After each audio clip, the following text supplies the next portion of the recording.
Diego Pablo Simeone மறுபடியும் செஞ்சுட்டாரு. ஒரு ஹராம் பால் 3-2 விக்டரி போட்டு பார்சலோனாவை நாக் அவுட் பண்ணிட்டு செமிஃபைனல்ஸ் போகிறாங்க யூசிஎல்ல. சரியான ஃபீட். கண்டிப்பாக நிறையாவே நடந்தது 2 லெக்கில். அதை பற்றி நம்ம பேசுவோம். பட் அதுக்கு முன்னாடி கண்டிப்பாக பாராட்டி ஆகணும். ஏன்னா 2 லெக்கில் ஜெயிச்சு போகிறதுலாம் சும்மா விஷயமே கிடையாது. என்னதான் வந்து நிறையா ரெஃப்ரி டிசிஷன்ஸ் அகேன்ஸ்டாக ஸோ இது மாதிரி நிறையா கான்ட்ரவர்சி இருந்தும் வந்து அந்த கோல்ஸ் அடிக்கணும், டிஃபெண்ட் பண்ணணும். அந்த மாதிரி ஒரு சாலிட் பார்சலோனா சைடை வந்து ஸ்டாப் பண்ணி போயிருக்காங்க. கண்டிப்பாக பாராட்டணும்.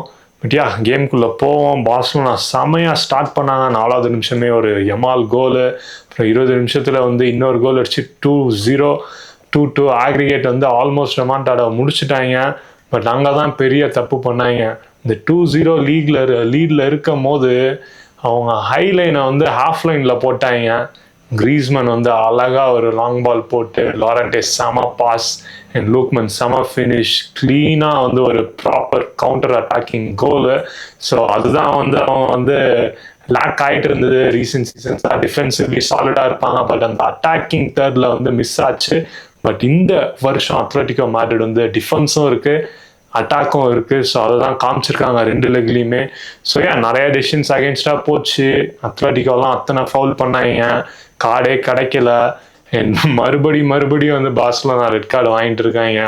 ஸோ இந்த ஹைலைன் போட்டு விளாண்டாலே வந்து நம்ம அட்டாக்கர்ஸை சேஸ் பண்ணுற மாதிரி தான் இருக்குது. ஸோ அந்த மாதிரி லைட்டாக கிளிக் பண்ணாலே வந்து கார்டு கொடுத்துட்றாங்க. இதுக்கு மேலே அதை பற்றி பேசி பிரயோஜனம் கிடையாது. என்ன தான் வந்து அப்பீல் பண்ணாலும் கேமோட ரிசல்ட்லாம் சேஞ்ச் ஆக போகிறது இல்லை.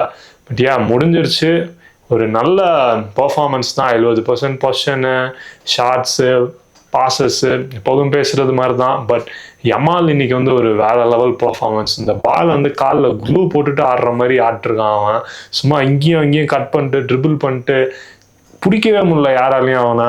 வேற level performance. But yeah very disappointing result ஆக மொத்தம் டீமுக்கு. அண்ட் முடிஞ்சிருச்சு. பட் இப்போ லீகாவில் ஃபோக்கஸ் பண்ணலாம். செம லீடு இருக்குது, அதை அடிக்கலாம். 11 இயர்ஸ் வெயிட் பண்ணியாச்சு. இன்னொரு வருஷம் வெயிட் பண்ணி தான் ஆகணும், வேறு வழி கிடையாது. அத்லெட்டிகோவுக்கு ஒரு நல்ல ரிசல்ட் தான். இந்த வீக்கெண்ட் அவங்க ஃபைனல்ஸ் ஆடுவாங்க கோப்பா டெல் ரே.